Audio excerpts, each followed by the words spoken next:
I'm Tara Brandner, and this is Hopeful Hints, an infertility podcast where you will receive quick, hopeful hints to guide you through infertility. Here, you will find education, inspiration, and most importantly, find peace as you walk through this journey to fulfill your family vision. Today's episode is brought to you by Protea Nutrition, Dr. Brandner approved. Protea Nutrition was designed specifically for women and encompasses all fitness and wellness needs without including harsh stimulants or artificial ingredients. And the best part is many of the products can be used in pregnancy and while breastfeeding. What you see on the label is exactly what you get. Nothing hidden.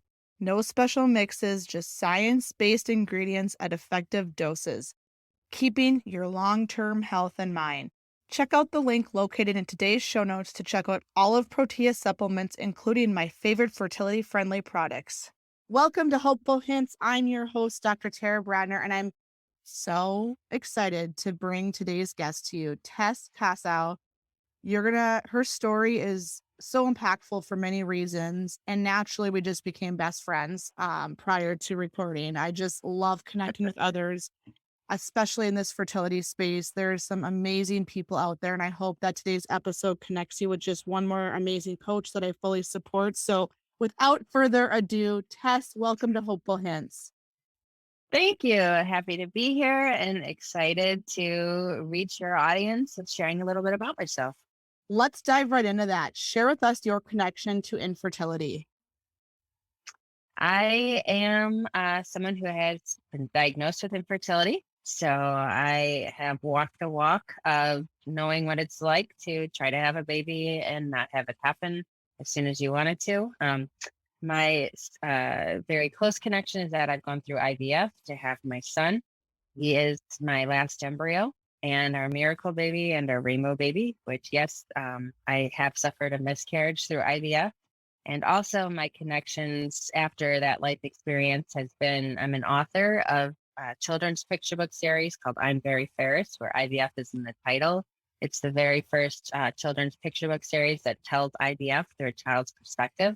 And I'm also a fertility coach. I got myself certified recently and in January launched my business where I focus on helping people on their paths to parenthood, no matter what it is, with a specific focus on heart health awareness, because that is a passion of mine.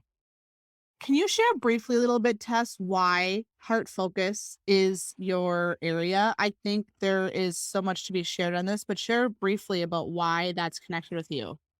Sure. I, back in October of 2020, at the age of 37 years old, I suffered sudden cardiac arrest out of nowhere. I had no pre-existing conditions. I did not check any of the boxes of someone that you would think that would have happened to, but it did. And I am very blessed and grateful. And there's no words to explain when someone's told you that you survived death when it literally was at your door. And after being diagnosed with heart disease, specifically cardiomyopathy, and getting through the steps that it took to get myself back to my new normal and grieving my old self, I decided to take that passion and turn it into advocacy. I speak on heart health awareness, specifically with women. And I'm coming to realize that I'm not alone. There are a lot of women out there, specifically younger women in the terms of what you would think with heart health and heart disease, that need support and community and awareness. And I also wanted to speak on behalf of those souls that perhaps didn't make it. Unfortunately, I think there's nobody listening today that hasn't heard a story about someone maybe dying on a sports field, or a child born with congenital heart defects that had passed away, or even, young mothers that pass away from a cardiac arrest or heart disease. And the fact that I'm still here, and again, very grateful for it, I've taken that passion and continued knowledge to not only heal myself and continue to help me be the strongest I can be, but to help others through my coaching with fertility and and realizing that without our heart, doesn't matter if we're talking about fertility or we're talking about diabetes or we're talking about plans for the next year, we need to have a healthy heart to function. And so making sure people don't forget about that amazing muscle in our body that keeps us alive. As a nurse practitioner, I cannot thank you enough for the work you do on that end. It is not talked about enough, once again, just like infertility isn't, but you never think it's going to be you. And you don't think of what to look for that maybe puts you at risk for that. So thank you for the work you do on that end as well. Thank you so much. I appreciate that. Someone in the medical field acknowledges that what I'm doing is truly, it's not to take away from people in the medical field. It's simply to offer support and assistance and the things that they perhaps don't have the time to address. I'm happy to do it through my coaching. Beautiful. It's so wonderful. Let's dive into today's hopeful hints. Hopeful hint number one, trust the process. Yes, yes. Trust the process in life for fertility, especially if you've been diagnosed with infertility. Man, there's so much noise out there, and it can be driven by family, it can be driven by friends, it can be driven by religion, it can be driven by politics. There's a lot of things out there that might deter you from going a specific path that is right for you to achieve having a baby. And you really need to block out the noise and trust the process in whatever you decide to do, because there's no one way to create a family. And no one has the right to tell you what you're doing is wrong. You need to be the one to, be confident enough that what you're doing is what was meant for you to do and that that is okay. Absolutely. I talk to my patients so much about this that nobody knows their body like they do. So even if a healthcare provider is recommending or encouraging, if it doesn't, I say, feel, as I'm air quoting, right, intuitively, you need to speak up, ask more questions, and, encourage, almost challenge them to a point like, why? Why are you picking this? Why are you saying this? Are you sure? How about this? So I love that. Thank you. Hopeful hit number two, block out the noise and negative people. Yeah, there's tons of negativity out there. Ugh. Sometimes, and I think for me, because I speak raw and real, and my husband recently, when I asked him what's a word to describe me, he said resilient. And so that has been my three R's that I've now tagged myself with. But um, there's a when bad things happen, and I'm not saying infertility is bad, but I'm saying when things that you didn't plan for happen, you sometimes, that's the part where you really see people's true colors come out. It's easy to help support people when things are going great, but when things go a different way that he was unexpected, or is sad, or is disheartening, or nervous because you don't know what possibly could go wrong, that's when people really seem to show their true colors, and a lot of noise can come out of them. And sometimes from the people you thought were going to be right there with you the whole time, they all of a sudden are nowhere to be found. And that's when you really need to um, block them out, essentially. And you need to focus on the path that you were trying to follow and stay true to it. And maybe even start bringing in new sources of support and community, or it maybe take up something like journaling or reading or whatever it is that's your jam. You might need to do that, because the noise can be so easy to deter you from what you are trying to achieve. And it's not fair to you to do that to yourself. And I've experienced it firsthand and continue to. So I think it's just so important for people to block that noise out sometimes. Turn the phone off if you have to, or turn the TV off, or don't. I know there's bad things going on out there, but your world is very important. So don't think it's not important compared to those things going on. Shut them out for a little bit and focus on your world, because that's what's relevant to you. And that's what's going to make you be who you are tomorrow and the next day. So block it out. If you could see me, I'm like shaking my head. Yes, yes, yes. Like 100%. It's hard when you have outside noise. Like you cannot fully process and take in and do what's best for you when that's all happening around you. Right. Right.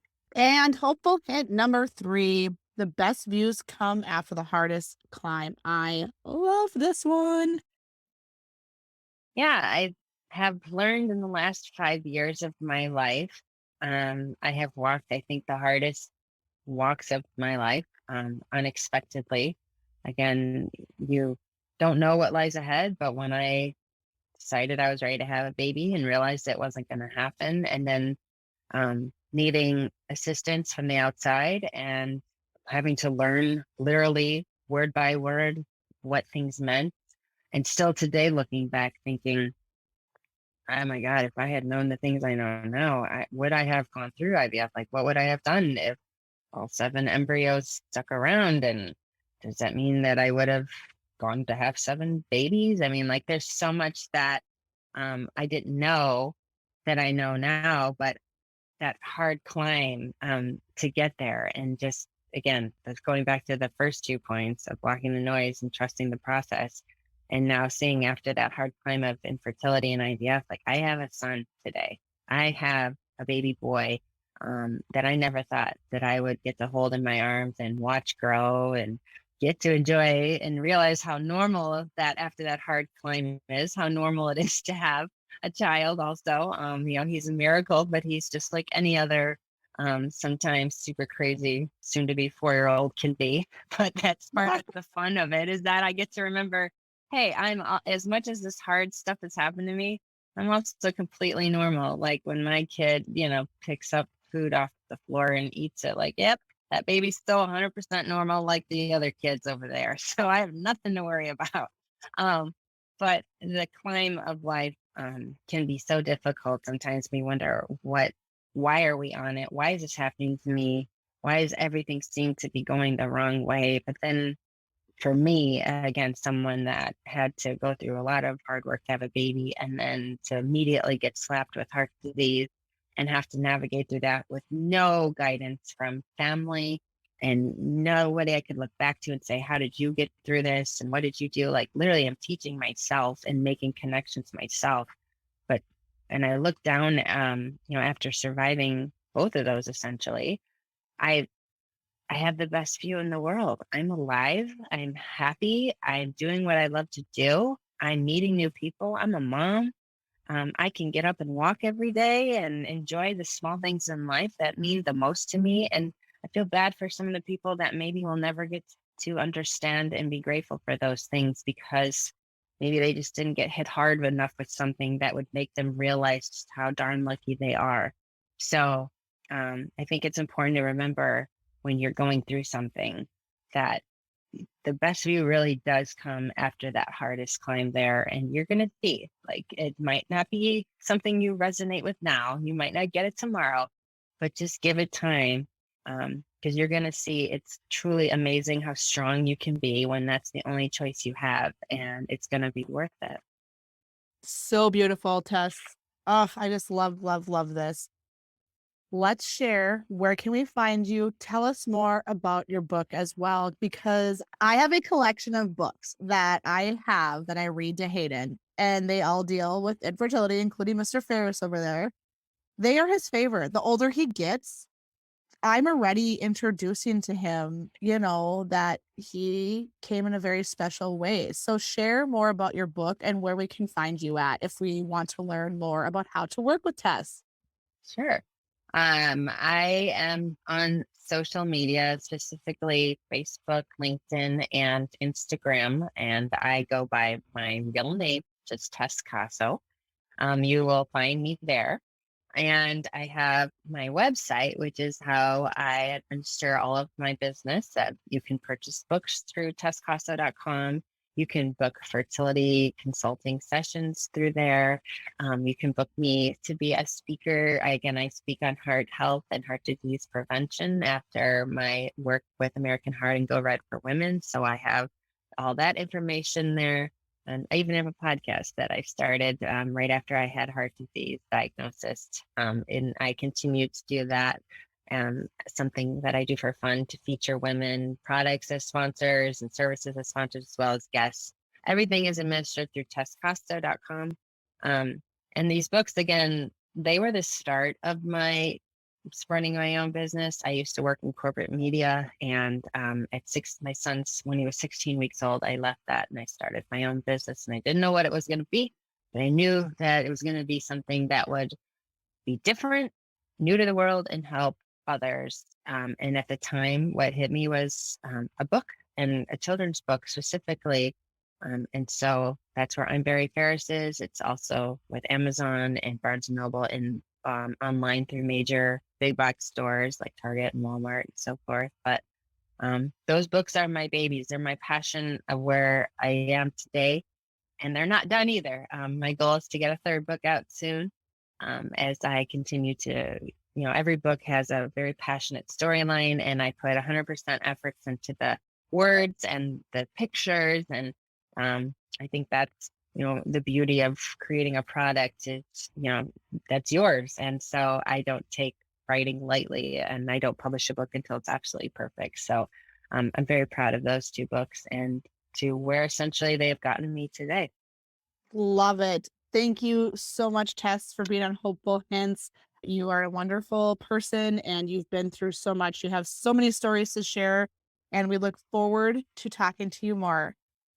Thank you so much, everyone. Have a wonderful day. If you enjoyed today's show, please head over and hit subscribe or leave a review for Hopeful Hints and Infertility Podcast.